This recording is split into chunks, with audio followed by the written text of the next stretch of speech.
ہماری یہ بابرکت مجلس اپنے مراحل کو بخوبی طے کر رہی ہے. چونکہ وقت کم ہے اور ہم چاہتے ہیں کہ پروگرام کو جلد مکمل کیا جائے، اس لیے تاثرات کے مرحلے کو مختصر پیش کیا جا رہا ہے. اب میں حکم اول حضرت مفتی ارشد صاحب کو دعوت دوں گا کہ وہ آئیں اور اپنے تاثرات سے ہمیں مستفید فرمائیں. بسم اللہ الرحمن الرحیم نحمده ونصلی علی رسولہ الکریم. اما بعد، حضرات علماء کرام، اس محفل میں، اس اجلاس میں ہمارے بڑے اکابرین یہاں موجود. آج کی یہ محفل اور بچوں کا یہ پروگرام خاص طور سے نحو صرف کا جو مسابقہ بچوں نے پیش کیا ہے، اب تک صرف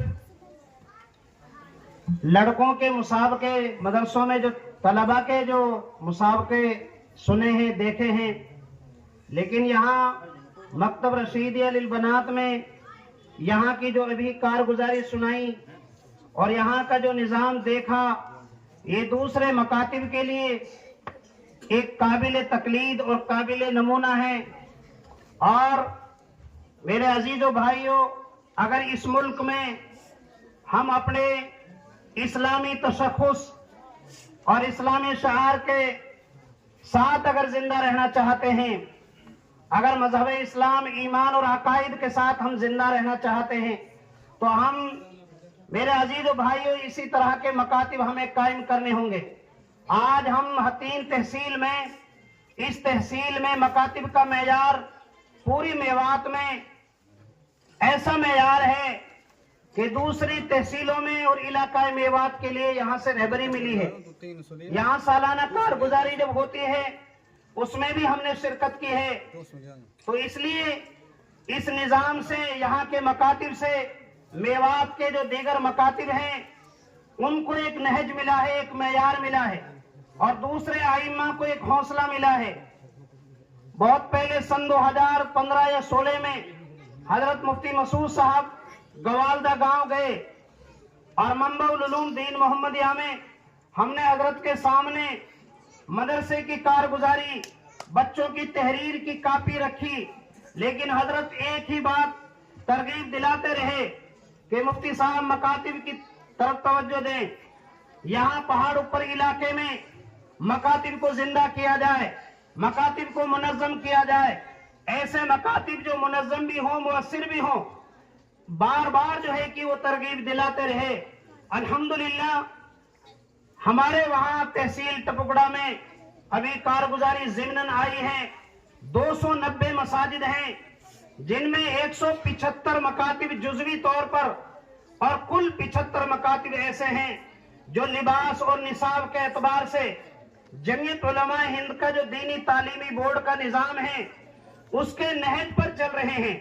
یہ رہبری، یہ ذہن سازی، یہ ترغیبی باتیں ہمارے ذہن میں جو ڈالی، اسی تحصیل کے مفتی اعظم مفتی عبدالرشید مالپوری مرحوم کے بیٹے اور ان کے جانشین، انہوں نے ہمارا ذہن بنایا، ہمیں ترغیب دلائی.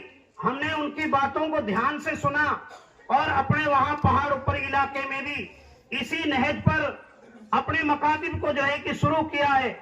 لیکن اس مکتب کا معیار، یہاں نحو صرف کا مسابقہ یہ پہلی بار دیکھا ہے. بہت جاندار ہے اور بہت مضبوط کتابیں یاد ہیں، اصطلاحات بہت پختہ ہیں. میں ضمناً ایک ادنا سی میری رائے ہے کہ مکتب میں جن بچیوں کی یہ جو معلمات ہیں جنہوں نے ان کے نحو صرف کے قواعد یاد کرائے ہیں، وہ ان قواعد کا استحضار رہیں اور یہ قواعد اگلی عبارتوں میں ان کا انطباق ہو اور ان قواعد کے ساتھ عبارت پر جو ہے کہ نفاذ ہو ان قواعد کا. اس کے لیے جب اتنی پختہ یاد ہیں، مدرسوں میں بھی اتنی پختہ اصطلاحات کتابیں نحو صرف کی نہیں ہیں. حکم حضرات اور یہاں اکابرین بیٹھے ہیں، وہ بھی اپنے تاثرات سے نوازیں گے. تو اس میں اجرا کا اور اضافہ کر دیا جائے. اگر اجرا کرایا جائے گا تو ہمیشہ یہ قواعد یاد رہیں گے اور یہ پختہ رہیں گے. آگے جب یہ بچیاں درس نظامی آگے پڑھیں گی تو انشاءاللہ ان قواعد کا وہ نفاذ کریں گی. تو اجرا کا بھی اس میں اضافہ کر دیا جائے. جب کتاب پختہ یاد رہتی ہے، قواعد مضبوط یاد ہیں، تو اجرا کے ساتھ اجرا کرانا بھی آسان ہے. بہت خوشی ہوئی. میں اپنی طرف سے اس مکتب کے لیے 5,000 روپے کا تعاون قاری صاحب کے لیے دوں گا انشاءاللہ. اور ہم پورے طریقے سے, ہمارے رشتہ دار بھی ہیں, والدہ گاؤں میں ان کی بہن ہے, میرے پریوار میں ہی ہیں. تو بہت خوشی ہوئی آج کے اس مکتب کی کارگزاری کو دیکھ کر, سن کر, اور اسی نہج پر ہم بھی اپنے مکاتب میں اس نظام کو آگے فالو کریں گے, نافذ کریں گے انشاءاللہ. جزاکم اللہ. ابھی حضرت مفتی ارشد صاحب کے بصیرت افروز تاثرات سماعت فرما رہے تھے, جنہوں نے نہایت جامع اور قیمتی نکات ارشاد فرمائے. ہم ان کے تہ دل سے شکر گزار ہیں کہ انہوں نے اپنے قیمتی وقت سے نوازا. اللہ تعالیٰ ان کے علم و عمل